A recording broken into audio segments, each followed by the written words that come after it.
आप सभी को सुप्रभात। आज की इस कक्षा में हम पढ़ेंगे सूर्य के पद। कक्षा 10वीं CBSE के कोर्स में ये इंक्लूड किया गया है। तो आज हम पढ़ेंगे सूर्य के पद। और सूर्य के पद पढ़ने से पहले ये भक्ति काल की रचना है और भक्ति काल की पृष्ठभूमि क्या थी, भक्ति काल क्या था, इसको जब तक हम नहीं जानेंगे तो हम ये सूर्य के पद पढ़ेंगे कैसे। तो चलिए भक्ति काल की पृष्ठभूमि के बारे में पहले हम इस वीडियो के प्रारंभिक भाग में हम बात करेंगे भक्ति काल की। तो भक्ति काल मुख्यतः कहाँ से माना जाता है? 1375 से 1700 ईस्वी के बीच के समय को भक्ति काल कहा जाता है। तो यह कैसा समय था? देखिए, अगर आपको भारतीय इतिहास की थोड़ी सी भी जानकारी होगी तो आपको पता होगा कि ये मुसलमानों का आक्रमण हो चुका था भारत में, और भारत में मुस्लिम लोगों का शासन चल रहा था। जैसे बाबर, हुमायूं, अकबर, जितने भी हम देखते हैं राजा महाराजा मुस्लिम देखते हैं। तुगलक वंश भी यहीं से, तुगलक वंश जहाँ से प्रारंभ हुआ था वहीं से, तुगलक वंश जहाँ से प्रारंभ हुआ था वहाँ से ही हम देखते हैं कि भक्ति काल भी प्रारंभ हुआ था। तो ये मुस्लिम राजाओं का शासन था। ये आक्रमणकारी थे, क्रूर थे, लोगों पे अत्याचार हो रहा था, लोगों पे अन्याय हो रहा था और भारतीय संस्कृति का नाश हो रहा था। मुस्लिम संप्रदाय और मुस्लिम संस्कृति, इस्लामिक संस्कृति का यहाँ पे क्या हो रहा था, बोलबाला हो रहा था, तेज़ी से बड़ा फैल रहा था। तो इस काल में अपनी भारतीय संस्कृति को बचाना, भारतीय संस्कृति की रक्षा करना किसकी जिम्मेदारी थी? इस समय जो रचनाकार हुए, जो साहित्य, जो लेखन हुआ, उसी में हमारे भारतीय संस्कृति या भारतीय धरोहर को बचाने की कोशिश की गई। ठीक है, तो भक्ति काल की प्रमुख रचनाएं हम देखेंगे और प्रमुख रचनाओं में क्या था और भक्ति काल का विभाजन कैसे हुआ था। या हमारे जो विद्वान हैं जैसे आचार्य रामचंद्र शुक्ल जी हैं, डॉक्टर नगेंद्र जी हैं, उन्होंने भक्ति काल को कैसे विभाजित किया है उसकी चर्चा हम करेंगे। जैसे कि आपको यहाँ पे दिख रहा ही होगा बोर्ड में कि भक्ति काल को दो भागों में बांट सकते हैं हम। पहला है सगुण भक्ति धारा और दूसरा है निर्गुण भक्ति धारा। तो सगुण भक्ति धारा क्या होता है? सगुण का मतलब है जिसका रूप, रंग, आकार, प्रकार हो, और निर्गुण का मतलब है जिसका रूप, रंग, आकार, प्रकार कुछ न हो, जैसे कि निराकार। निर्गुण का मतलब होता है निराकार। कहते हैं कि भगवान निराकार है, प्रभु ईश्वर निराकार है, उसका कोई रूप, रंग, आकार, प्रकार नहीं होता। इस भक्ति धारा को मानने वाले जितने भी कवि और जितने भी लेखक हुए, उनका मानना था कि प्रभु जो है निराकार है, उसका कोई आकार, प्रकार, रूप, रंग नहीं होता। परंतु अगर हम यहाँ पे सगुण भक्ति धारा की चर्चा करें तो उनका क्या मानना था कि प्रभु साकार है, उनका रूप, रंग, आकार, प्रकार होता है। आगे सगुण भक्ति धारा में क्या कहा जाता है? ईश्वर एक हैं लेकिन उनके नाम अनेक हैं। वो ही मानते थे कि ईश्वर एक हैं, परंतु ईश्वर एक हैं परंतु उनके नाम अनेक हो सकते हैं, उनके प्रकार, रूप, रंग अनेक हो सकते हैं। परंतु निर्गुण भक्ति धारा के जितने भी मानने वाले थे, उपासक थे, उनका कहना था कि ईश्वर एक है, इसका कोई रूप, रंग, आकार, प्रकार या इसके अनेक नाम नहीं होते, इसके नाम ही नहीं होता। ईश्वर का कोई नाम ही नहीं है। ईश्वर है तो है, वो निराकार ब्रह्म है, इसका कोई नाम नहीं होता। अब कहते हैं अवतारवाद।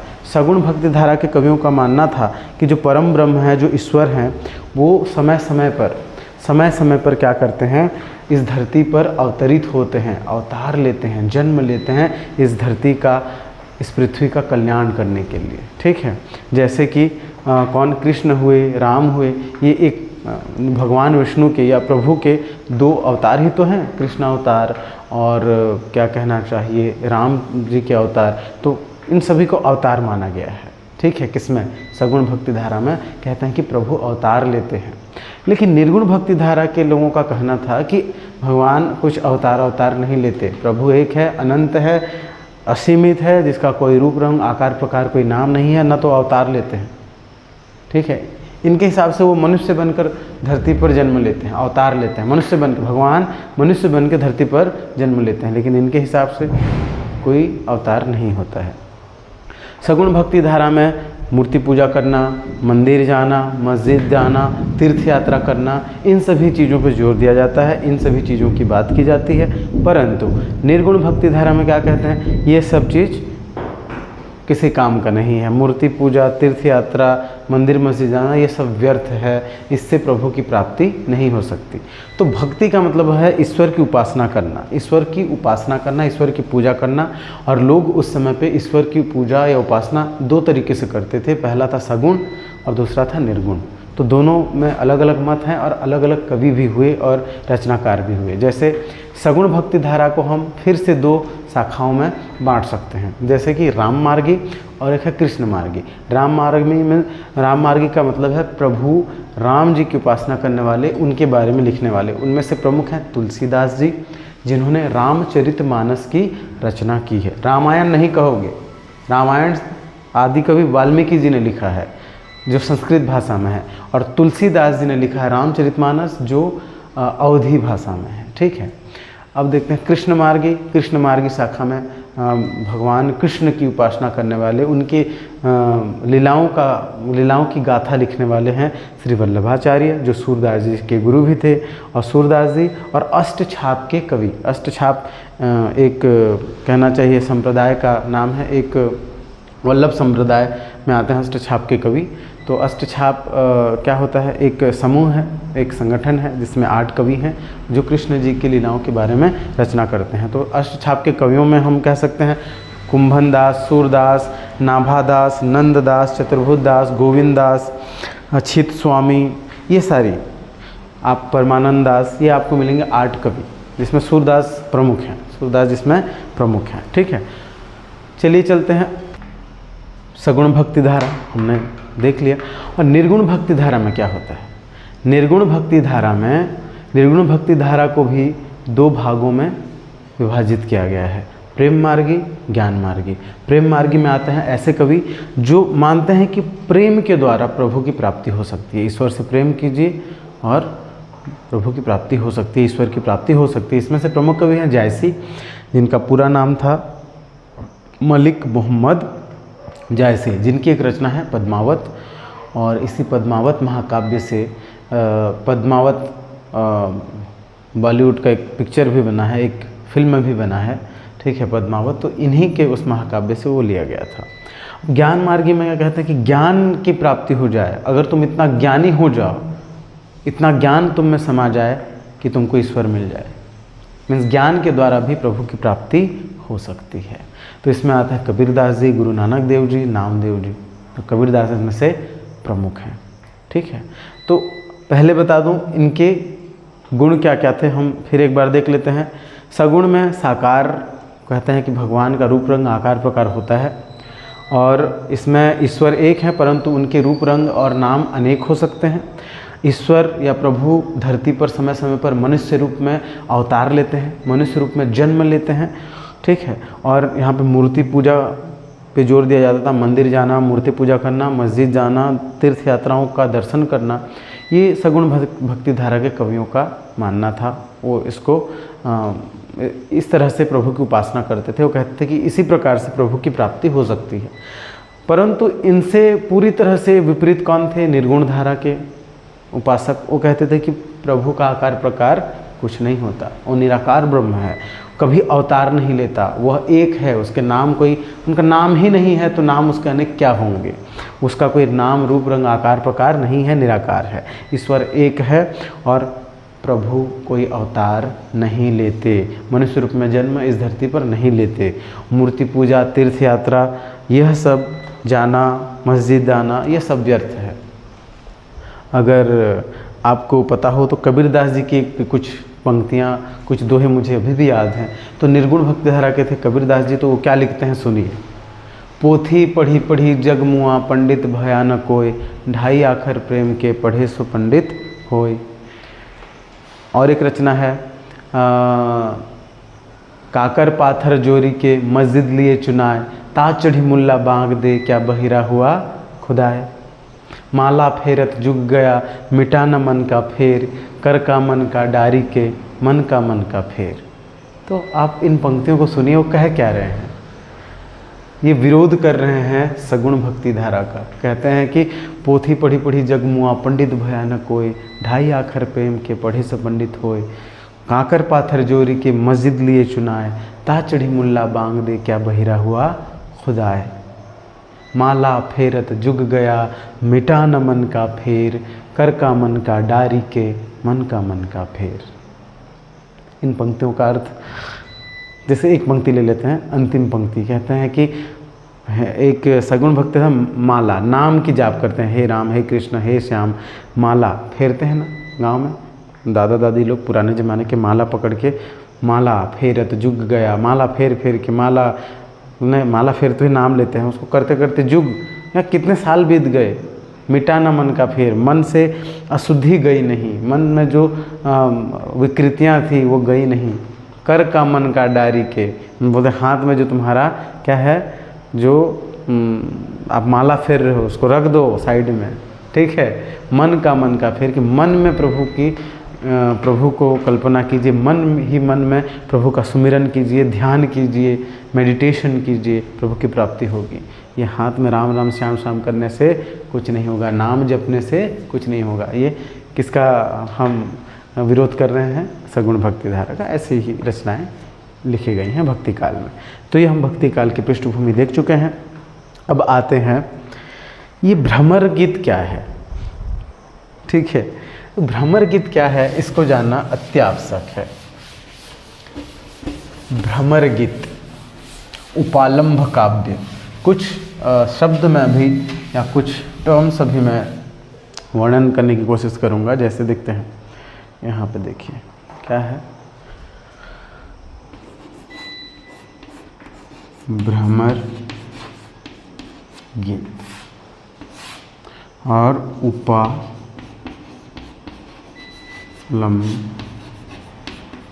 काव्य और अन्योक्ति।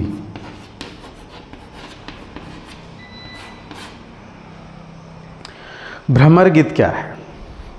सबसे पहले देखते हैं कि ये भ्रमर गीत है क्या।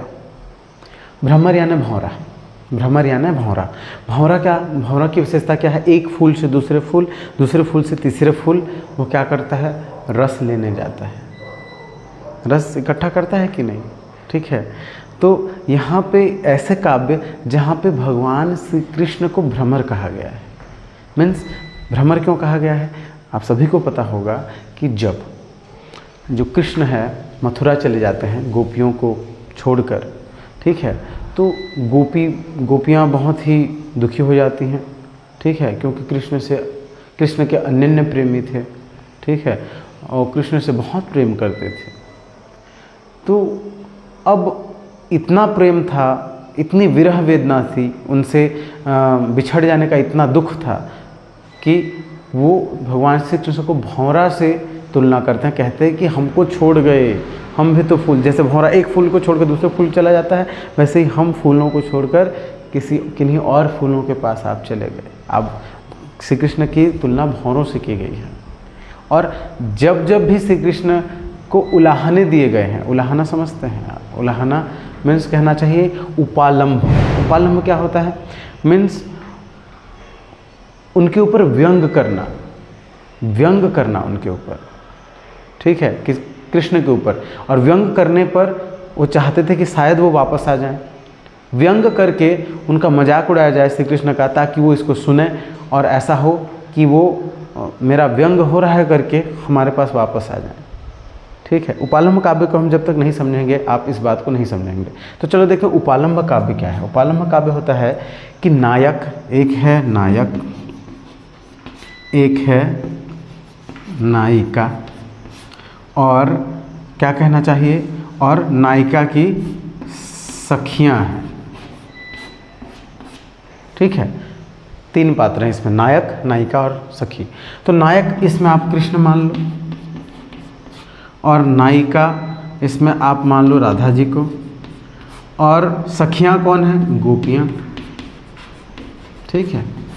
तो अब आप देखिए इस काव्य में होता क्या है। उपालंभ काव्य आखिरकार ये है क्या? तो नायक नायिका को छोड़ के चला जाता है। तो जो नायक नायिका को छोड़ के चला जाता है, या नायिका नायिका के हिसाब से कुछ नहीं करता, मीन्स नायिका की बात को मानता नहीं है। तो सखियाँ जो है, नायिका की सखियाँ क्या करती हैं, नायक का व्यंग बनाते हैं, उनके ऊपर ताने कसते हैं कि आप ऐसे हो, आप वैसे हो, आप ये हो, छोड़ के चले जाते हो, आपको किसी के दर्द का एहसास नहीं है। तो ऐसे कहते हैं ताकि ये सब चीज़ को सुनकर, नायक ये सब चीज़ को सुनकर नायिका के पास वापस आ जाए और नायिका की बात मानने लगे और नायिका के अनुसार काम करने लगे, नायिका के अनुसार सब कुछ हो। मीन्स देखो हो क्या रहा है, नायक नायिका बिछड़ जाते हैं, उनको मिलाने के लिए जो सखियाँ होती हैं नायिका की, वो नायक का व्यंग, नायक के ऊपर व्यंग कसते हैं, ताने कसते हैं, उलाहना देते हैं, ठीक है, ताकि क्या हो, नायक जो है इस सब चीज़ को सुने, उसको भी इस सब चीज़ का अनुभव हो, एहसास हो, वह यह समझ सके और नायिका के हिसाब से सब कुछ करने लगे। ये उपालंब काव्य कहते हैं इसको। तो यहाँ पे भ्रमर गीत एक उपालंब काव्य कैसे है, मैं बता दिया। कृष्ण जी राधा जी को छोड़ के चले गए हैं, ठीक है, राधा जी विरह वेदना में तड़प रही हैं। तो गोपियाँ क्या कहती हैं कि कृष्ण आप बड़े निर्दयी हो, आप किसी की पीड़ा या वेदना को आप नहीं समझते हो, ऐसा क्यों कह रही हैं, ताकि वो सुने इसको कृष्ण जी और वापस गोपियों के पास, राधा जी के पास वापस चली आएँ। तो इसको कहते हैं उपालंब काव्य। वो क्या कहना चाहिए, वास्तव में वो कृष्ण जी के ऊपर व्यंग नहीं कसना चाहती हैं, व्यंग इसलिए कर रही हैं ताकि वो वापस चले आएँ, ठीक है, उनकी विरह वेदना को समझें। तो यह उपालंब काव्य और यह भ्रमर गीत। भ्रमर गीत क्यों कहा गया है, इसलिए कहा गया है कि कृष्ण जी की तुलना भ्रमर से की गई है यहाँ पे। और कई लोगों का मानना है कि जब उद्धव जी गोपियों को समझाने आते हैं, क्योंकि कृष्ण जी भेजते हैं उद्धव जी को कि जाइए उद्धव जी गोपियों को निर्गुण ब्रह्म का ज्ञान दे के आइए, क्योंकि मेरे विरह वेदना में वो जल रही हैं, तड़प रही हैं, तो उनको निर्गुण ब्रह्म का ज्ञान दे के अगर आप आते हैं तो उनका मन शांत होगा और वो सब बातों को समझने की कोशिश करेंगे, ठीक है। तो भ्रमर गीत इसलिए कहा गया है। कई विद्वानों का मानना है कि गोपियाँ और उद्धव जी बात कर रहे थे और बीच में कोई भौरा उड़ के आया और उसी से कृष्ण जी की तुलना की गई, कभी कभी उद्धव जी की भी तुलना की गई और इसलिए इसको भ्रमर गीत कहा गया। ये भी सत्य है, ठीक है। चलिए देखते हैं अब अन्योक्ति क्या होता है।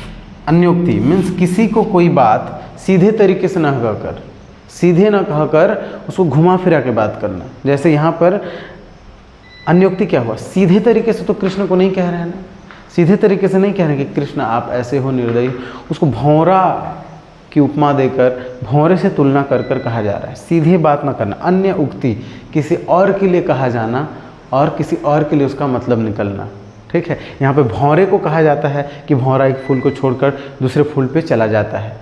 तो ये भौरा कौन है, श्री कृष्ण जी। तो श्री कृष्ण जी को ये सीधे तरीके से नहीं कहा जा रहा है कि आप भौरे के जैसे हो, उन सीधा भौरा को कहा जा रहा है। मीन्स कह सकते हो सीधे तरीके से ना कहकर घुमा फिरा के बात करना अन्योक्ति होता है, ठीक है।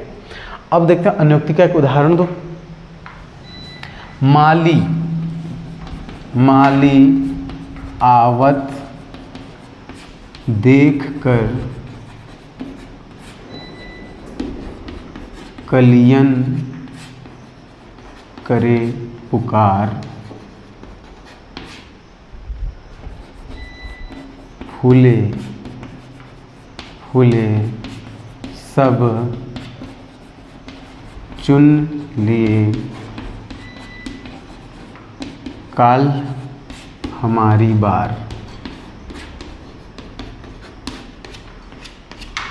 गौर से इसको देखिए, ध्यान दीजिए इस पे। माली आवत देख के कलियन करी पुकार, फूले फूले सब चुन लिए, काल हमारी बार। माली कौन है यहाँ पर, देखो माली कौन है यहाँ पर, माली है मृत्यु, यमराज, ठीक है। मौत कौन देता है, मरता कौन है, ठीक है, मरते हम सब हैं। तो फूल यानी मनुष्य, ठीक है, और माली कौन है, यमदेव जी, ठीक है। कहते हैं कि माली आवन देकर कलियन करी पुकार। कली जो है, कली है कौन, नौजवान, ठीक है, जवान लोग। और फूले फूले कौन है, सब चुन लिए। जो यहाँ पे फूल की तुलना इंसान से की गई है, मनुष्य से की गई है। तो जो फूल प्रस्फुटित हो गए हैं, जो फूल खिल चुके हैं, माली उसको तोड़ के ले जाता है, और जो कलियां बची हैं वो डर रही हैं कि कल हम खिलेंगे और हमको भी माली तोड़ के ले जाएगा। तो अब इसका ओरिजिनल मीनिंग देखिए, ठीक है, वास्तविक मीनिंग क्या है इसका, वास्तविक अर्थ क्या है, देखते हैं। माली कौन है? मृत्यु। तो मृत्यु जब आती है तो किसको लेके जाती है? जो लोग खिल गए होते हैं, जो लोग बूढ़े हो गए होते हैं, जिनकी उम्र हो गई होती है। और जवान लोग फिर डरते हैं कि जब हम लोग भी बूढ़े होंगे तो हमको भी लेके जाएंगे। तो इस बात को ये सीधी तरीके से न कहकर घुमा के कहा गया। इसको कहता है अन्योक्ति, अन्य धन उक्ति, किसी और को कहना और किसी और के लिए मतलब निकलना। ठीक है। माली आवत देख कर कल्याण करी पुकार, फूले फूले सब चुन लिए काल हमारी बार। ठीक, चलिए। हाँ जी, तो ये भ्रमर गीत लगभग कह सकते हैं 100 पदों की रचना है। ये सूरसागर में ये सूरदास जी के सूरसागर से ये ली गई है। तो सूरसागर में लगभग 100 ऐसे पद हैं जिनको हम भ्रमर गीत कहते हैं। और भ्रमर गीत मैं जैसे बता चुका हूँ कि है क्या। तो होता यही है कि कृष्ण जी उद्धव जी को भेजते हैं गोपियों को शांत करने के लिए, निर्गुण ब्रह्म का ज्ञान देने के लिए। और कृष्ण जी का 2 उद्देश्य था। देखो, वो उद्धव जी को थोड़ा सा घमंड हो गया था कि मैं बहुत ज्ञानी हूँ। ठीक है। तो कृष्ण जी कहते हैं कि जाइए गोपियों को समझा के आइए, आपका ज्ञान कितना है हम देख लेंगे।